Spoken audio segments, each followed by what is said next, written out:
इस वीडियो में हम वेब पेज के टेक्स्ट एलिमेंट्स की फॉर्मेटिंग सीखेंगे। HTML के टेक्स्ट एलिमेंट्स को फॉर्मेट और मार्कअप करने के लिए जो टैग्स और एलिमेंट्स यूज़ होते हैं वो ये हैं: headings, paragraph, white space and line breaks, presentational tags and logical tags और नेम्ड कैरेक्टर एंटिटीज़ यानी स्पेशल कैरेक्टर्स।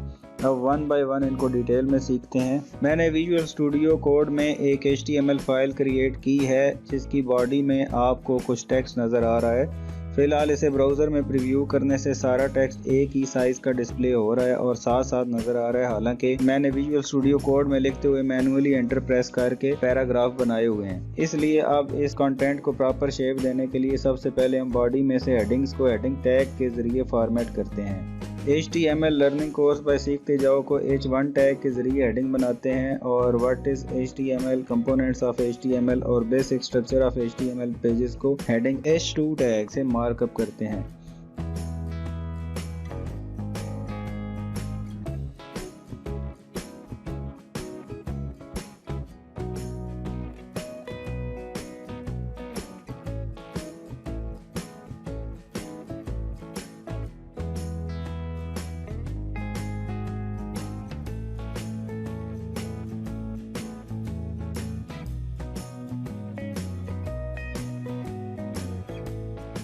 प्रीव्यू में देखें तो हेडिंग प्रॉपरली डिस्प्ले हो रही हैं। हेडिंग्स के ज़रिए वेब पेज के कंटेंट्स का स्ट्रक्चर और हायरार्की बनती है। H1 से H6 तक टैग्स के ज़रिए HTML कोड में हेडिंग्स को 6 डिफरेंट टैग्स में लिख सकते हैं और हर टैग के ज़रिए हेडिंग का साइज़ चेंज हो जाता है। यहाँ ये समझना बहुत अहम है कि ऑल्दो H1 से H6 तक टैग से हेडिंग का साइज़ चेंज होता है, लेकिन HTML कोडिंग के ज़रिए वेब पेज की विजुअल प्रॉपर्टीज़ को सेट करना मकसूद नहीं है। इसलिए कभी भी हेडिंग्स टैग को हेडिंग के साइज़ सेट करने के लिए यूज़ नहीं करना।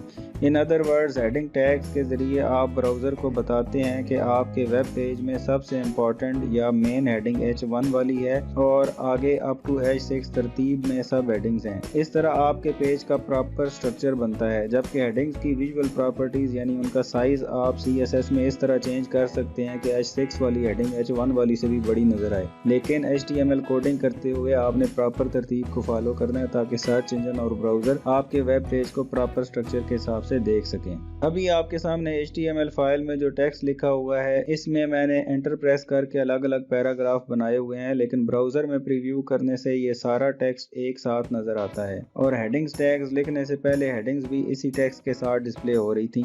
इसलिए हर पैराग्राफ को पैराग्राफ टैग से मार्कअप करना ज़रूरी है ताकि हर ब्राउज़र आपके वेब पेज को आपकी मंशा के मुताबिक डिस्प्ले करे। इसलिए इस टेक्स्ट को पैराग्राफ टैग्स में एनक्लोज कर लेते हैं।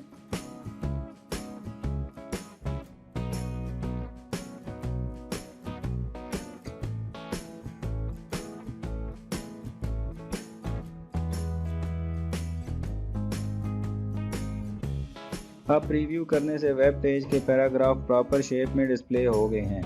टेक्स्ट एलिमेंट्स में सबसे ज़्यादा यूज़ होने वाला एलिमेंट पैराग्राफ है और इसे P टैग में एनक्लोज करके कोड किया जाता है। हालांकि बज़ाहिर ब्राउज़र P टैग के बगैर भी वेब पेज को पैराग्राफ्स की फॉर्म में दिखा सकता है, लेकिन ब्राउज़र को वेब पेज के सेक्शंस के स्टार्टिंग और एंड पॉइंट्स बताने के लिए P टैग का इस्तेमाल लाजमी करना चाहिए।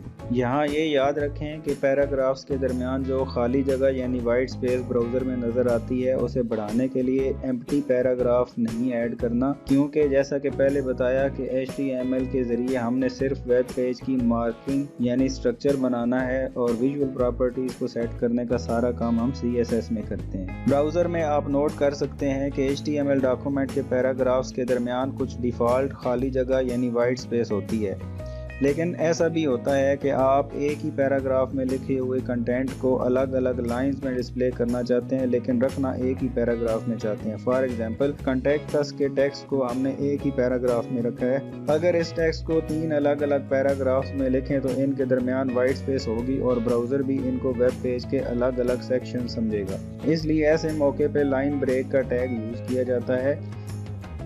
ये भी मेटा टैग की तरह ऐसा टैग है जिसके लिए क्लोजिंग टैग की ज़रूरत नहीं होती।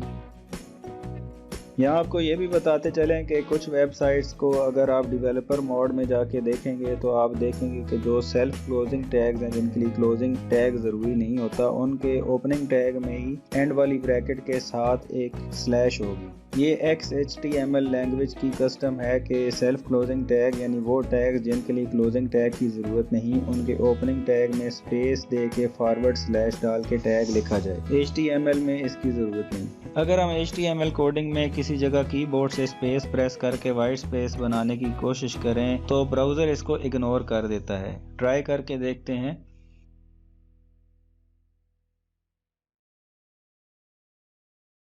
जबकि HTML कोड में ब्लैंक पैराग्राफ इंसर्ट करना भी प्रोफेशनल तरीका नहीं, इसलिए वाइट स्पेस क्रिएट करने के लिए एक स्पेशल कैरेक्टर एंटिटी यूज़ होती है जिसे नॉन ब्रेकिंग स्पेस एंटिटी कहते हैं, और इसे यूज़ करने का तरीका ये है।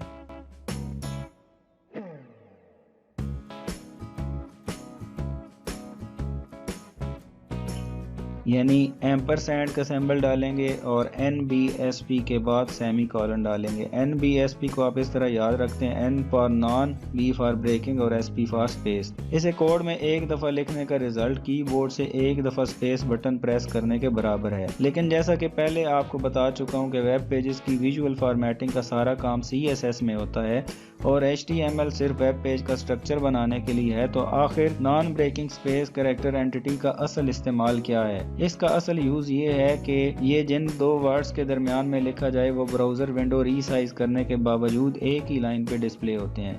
फॉर एग्जांपल ब्राउज़र को रीसाइज करके देखें तो सीखते और जाओ अलग अलग लाइंस पे चले गए हैं। अगर हम चाहें कि ये दोनों अल्फाज इन एनी केस एक ही लाइन पे डिस्प्ले हों तो हम इनके दरमियान कीबोर्ड से स्पेस देने की बजाय non breaking space entity use करेंगे। Let's try this.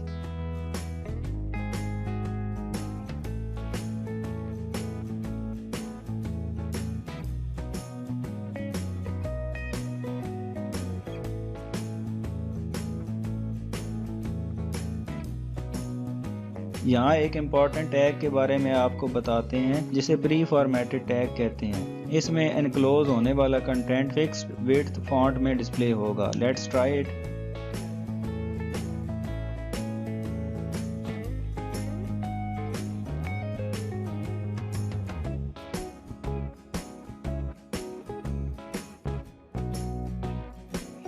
इस टैग में आप जितनी स्पेसेस देंगे और जैसे भी लिखेंगे उसी तरह ब्राउज़र में डिस्प्ले होगा। ये टैग अमूमन वेब पेज पे व्यूअर्स के लिए कोड की एग्जांपल्स लिखने या पोइट्री वगैरह लिखने के लिए यूज़ होता है। अब एक अहम नुक्ता समझ लें कि जिस तरह इंग्लिश के बज़ाहिर हम मैनी अल्फाज का कंसेप्ट लाजमी मुख्तलिफ होता है, इसी तरह बज़ाहिर एक ही काम करने वाले HTML टैग्स का असल फंक्शन अलग अलग होता है। मसलन अगर इस पैराग्राफ में सीखते जाओ को इटैलिक करना हो तो मैं I टैग या EM टैग यूज़ कर सकता हूँ, तो ब्राउज़र में बज़ाहिर रिज़ल्ट एक ही होगा।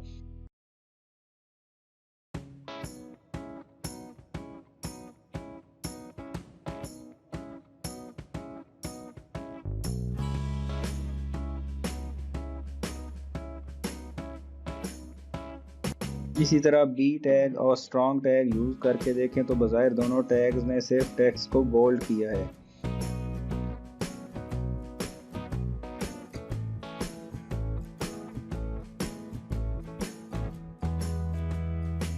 लेकिन असल में बज़ाहिर एक ही काम करने वाले टैग्स का असल फंक्शन अलग अलग है। होगा ये कि ब्राउज़र में तो कोई फ़र्क नहीं पड़ेगा, लेकिन अगर कोई यूज़र वेब पेज को टेक्स्ट टू स्पीच सॉफ्टवेयर के ज़रिए रीड करेगा तो एम्फसाइज टैग की वजह से सॉफ्टवेयर सीखते जाओ को ज़ोर दे के पड़ेगा। इसी तरह स्ट्रॉन्ग टैग वाले कंटेंट को स्क्रीन रीडिंग सॉफ्टवेयर ज़ोर दे के पढ़ेंगे। इसलिए टैग्स को दो टाइप्स में कैटेगराइज किया जा सकता है। नंबर 1 फिजिकल या प्रेजेंटेशनल टैग्स जो सिर्फ ब्राउज़र में अपीयरेंस को चेंज करते हैं, और नंबर 2 कंटेंट बेस्ड या लॉजिकल टैग्स जिनके जरिए कंटेंट की प्रॉपर्टीज़ अफेक्ट होती हैं। कीबोर्ड पर मौजूद स्पेशल कैरेक्टर्स और उनके अलावा दीगर मुख्तलिफ special characters like copyright, trademark वगैरह को HTML में लिखने के लिए नेम्ड कैरेक्टर एंटिटी को यूज़ किया जाता है ताकि वेब पेज में एरर्स ना आए। इन्हें लिखने का तरीका ये होता है कि पहले कीबोर्ड से एंड का सिंबल लिखना है जिसे हम कॉमनली एंड कहते हैं, लेकिन असल में सिंबल को इंग्लिश में एम्परसैंड कहते हैं। एम्परसैंड का सिंबल डालने के बाद नेम कैरेक्टर एंटिटी का नाम लिखते हैं और फिर सेमी कॉलन डालते हैं। मसलन कॉपीराइट का स्पेशल कैरेक्टर वेब पेज में लिखना हो तो HTML कोड में यूं सिंटैक्स लिखेंगे। यानी एम्परसैंड, उसके बाद कैरेक्टर एंटिटी का नाम और उसके बाद सेमीकोलन। आप देख सकते हैं कि मैंने वेब पेज के हेड सेक्शन में टाइटल टैग के अंदर इसको लिखा है, तो ब्राउज़र में टाइटल के साथ कॉपीराइट का स्पेशल कैरेक्टर नज़र आ रहा है।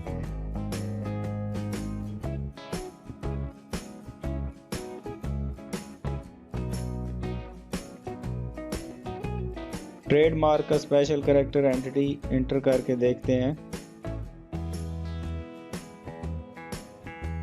नेम कैरेक्टर एंटिटीज़ बहुत ज़्यादा हैं और सबको याद रखना मुमकिन नहीं, इसलिए इनकी डिटेल्ड लिस्ट के लिए विकीपीडिया का लिंक डिस्क्रिप्शन में डाल दिया है। इस लिंक को बुकमार्क कर लें और जब भी कोई नेम कैरेक्टर एंटिटी लिखना हो उसका नाम विकीपीडिया से देख लें या फिर इस पेज को कंप्यूटर में सेव कर लें। जैसे जैसे आप कोडिंग करेंगे कॉमनली यूज़ होने वाले नेम कैरेक्टर एंटिटीज़ आपको ज़बानी याद हो जाएंगे।